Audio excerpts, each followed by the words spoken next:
So you're stranded. You don't know what to do.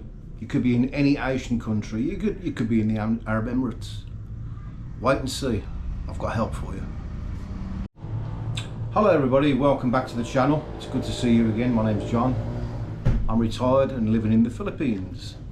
Now then, you've been out here for a couple of weeks, or you could be in Thailand, you could be Cambodia, anywhere. But what you've done is you've booked your flight with a carrier that travels through the Arab Emirates. Now, for the time being, you're not going home because all flights have been cancelled, and it's not your fault. Now, the first thing you got to do, if you're at work, right? If you're going back to a job on Monday or whatever, or next week, you've got to phone your boss. You've got to let him know, because if you don't, you're going to be in trouble. You don't want to lose your job just because you're stranded.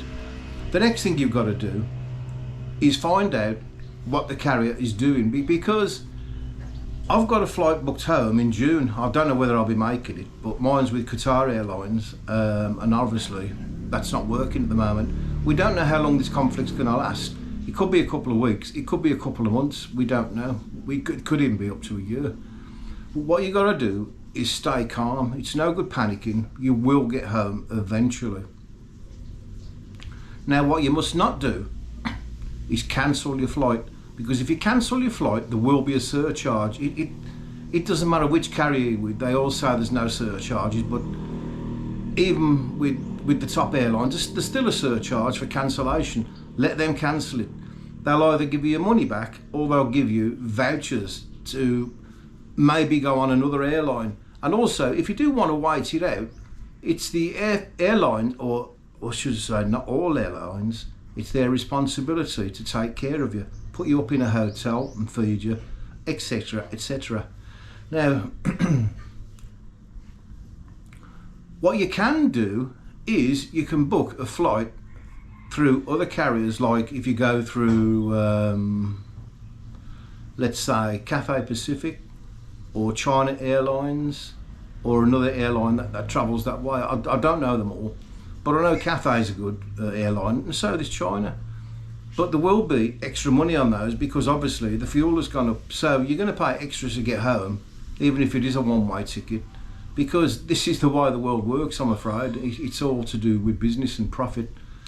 But don't worry, help is at hand, because you can do it. You really can do it.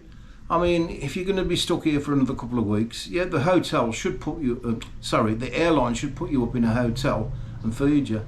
But if not, what you've got to do is just persevere. Go out the airport, get yourself a hotel for a couple of days.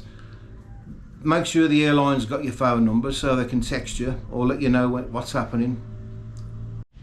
Now, another thing you've got to do is think to yourself, how long have I been here? If you've been here for almost 30 days and you're on an American or a United Kingdom visa, if it's going to go over, don't let it go over.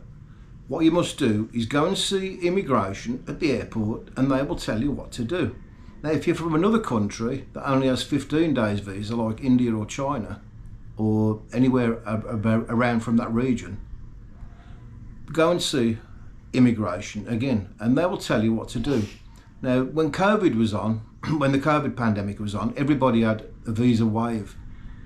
I don't know how that worked, because I wasn't here then, because I come after COVID. But if you go and see immigration, everything will be safe. You don't want to be overstaying, because if you do overstay, if there's not anything in place, you won't get back in, or you'll have a game getting back into the country again if you want to visit. So go and see immigration and find out what your options are. Another thing is loved ones back home. Now, if you're on what would you call it? A contract with the phone company at home, to call home from the Philippines is going to cost you a fortune. For me to call home from the Philippines on my phone, because I'm on O2, is £1 a minute. Now, that's expensive. But one you can do is download an app called Talk 360. And as long as you've got a Wi-Fi signal, and most airports in Southeast Asia have got Wi-Fi, which is free, And what you can do is download this 360 app, put in £5 or £10 or $10, $20 of credit, and you can phone home for a couple of pence a minute. It's really not expensive. That's the way I do it, you know. So let your loved ones know, let your boss know, go to the check-in counter, find out what's happening, go to immigration, let them know if you're close to the end of your visa, if it's 30 days or 15 days, or if you've been staying on a monthly visa and you're going to run out. Don't let it go to overstay, because like I said, you'll have a game getting back in.